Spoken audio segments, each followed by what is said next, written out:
Senhor esteja convosco, Ele está no meio de nós. Proclamação do Evangelho de Jesus Cristo segundo João. Glória a vós, Senhor.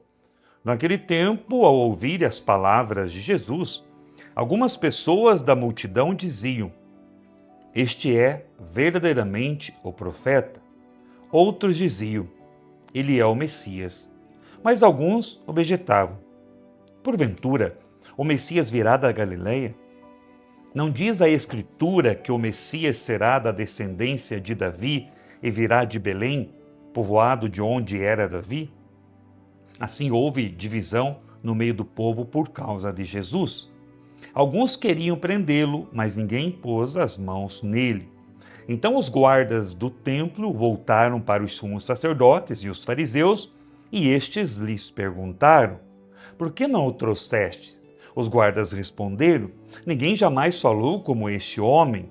Então os fariseus disseram-lhes: Também vós os deixastes enganar? Por acaso algum dos chefes ou dos fariseus acreditou nele? Mas esta gente que não conhece a lei é maldita. Nicodemos, porém, um dos fariseus, aquele que se tinha encontrado com Jesus anteriormente, disse: Será que a nossa lei julga alguém antes de o ouvir e saber o que ele fez? Eles responderam: Também tu és Galileu. Porventura, vai estudar e verás que da Galileia não surge profeta. E cada um voltou para a sua casa. Palavra da salvação, glória a vós, Senhor. Que a palavra de Deus que chega agora até você neste sábado, dedicado também à Mãe de Deus em nossa igreja, que esta palavra caia agora no seu coração para transformar a sua vida, transformar a sua história, porque, irmãos, a experiência com a palavra de Deus é a experiência com o Deus vivo, o Verbo que se fez carne e habitou entre nós. É a experiência com um Deus que nos ama. É a experiência com um Deus que cuida de nós. Deus cuida de nós. Deus cuida de você. Hoje, neste Evangelho, nós entendemos como é importante a gente não julgar e não trazer também no nosso coração o preconceito. Porque o que é o preconceito?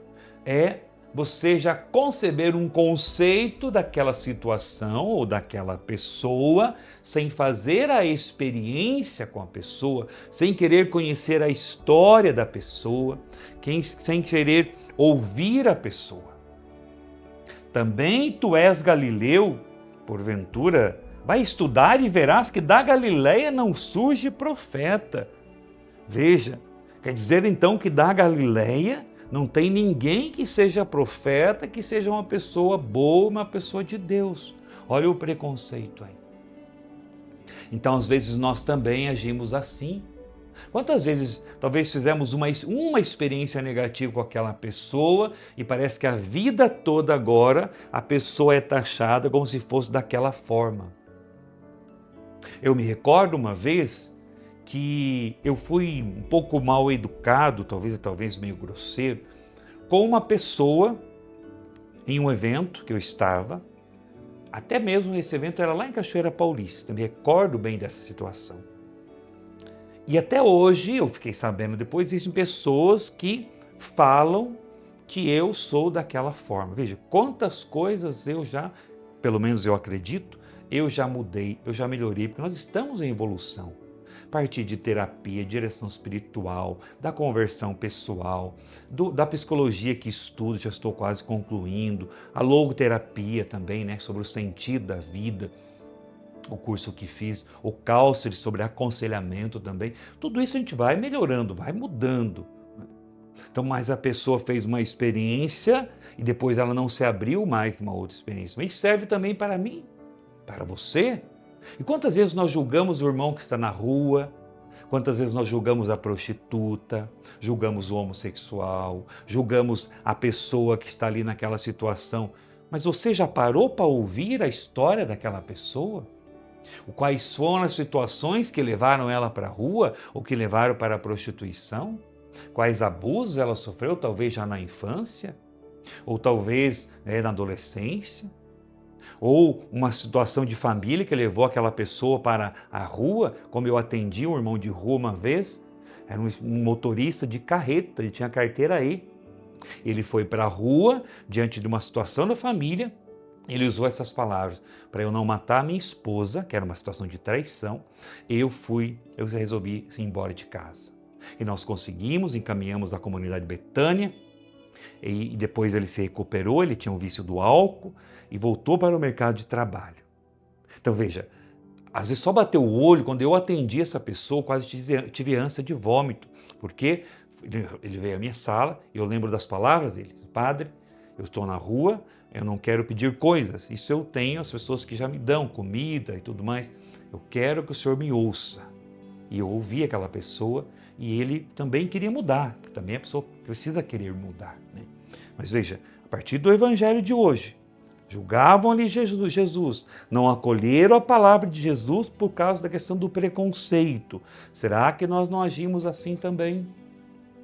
Não estou dizendo concordar com o pecado, concordar com o erro, mas ao mesmo tempo ter um olhar de Jesus, porque às vezes na nossa igreja nós temos não é o olhar de Jesus.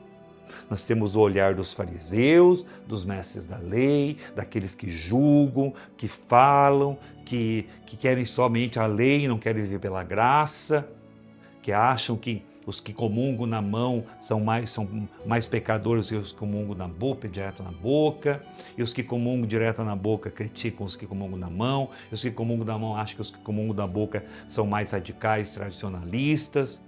Não, a igreja nos dá essa oportunidade. Então comungue da forma que você acha melhor e que você vai rezar melhor, que você vai ali receber Jesus e fazer uma experiência com Cristo, sem ficar olhando para o outro, sem ficar apontando o dedo. Nós vivemos um tempo, irmãos e irmãs, em que somos chamados a viver a misericórdia, a olhar para o irmão com misericórdia, a ter misericórdia que aquela pessoa também tem as suas lutas, tem o seu cansaço físico, tem as suas realidades de família, de trabalho. Nós não somos perfeitos, nós estamos em construção.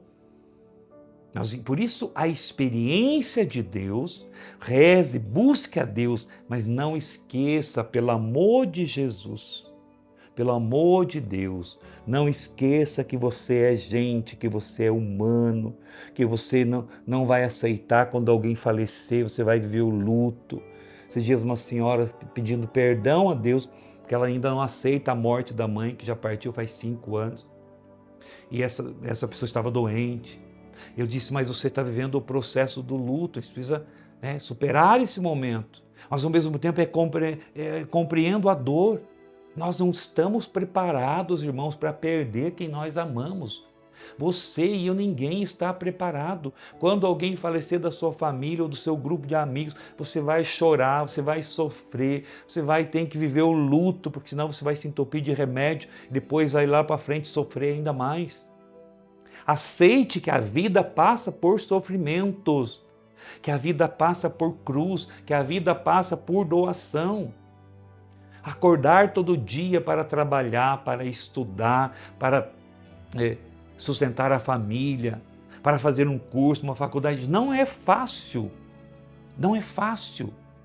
Eu saio de casa aqui de manhã, celebro a missa, saio rápido, vou para a faculdade. Agora onde eu estou aqui, 45 a dos trânsitos, 50 minutos para chegar lá na faculdade, para estudar, retorna, chega aqui meio-dia e pouco, almoça, descansa um pouco, começa os trabalhos e resolve isso, resolve aquilo.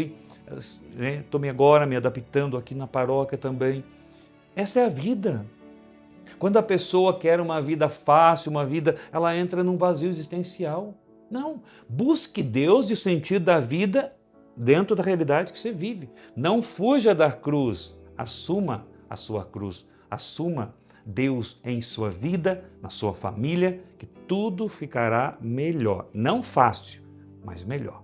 Que Deus te abençoe, que a Virgem Maria interceda por você, que que possamos fazer cada vez mais a experiência de Deus. Não esqueça de mandar para pessoas, para elas se inscreverem no canal do Paróquia, aqui, Nossa Senhora da Conceição Boitiatuvinha, Padre João Marcos Pola, que é o canal do YouTube. Então, já aumentou um pouco os inscritos, mas ainda precisa que aumente mais ainda. Mande para as pessoas, compartilhe, curta também, para que essa palavra seja levada a mais pessoas. Que Deus te abençoe, em nome do Pai, Filho e Espírito Santo. Amém.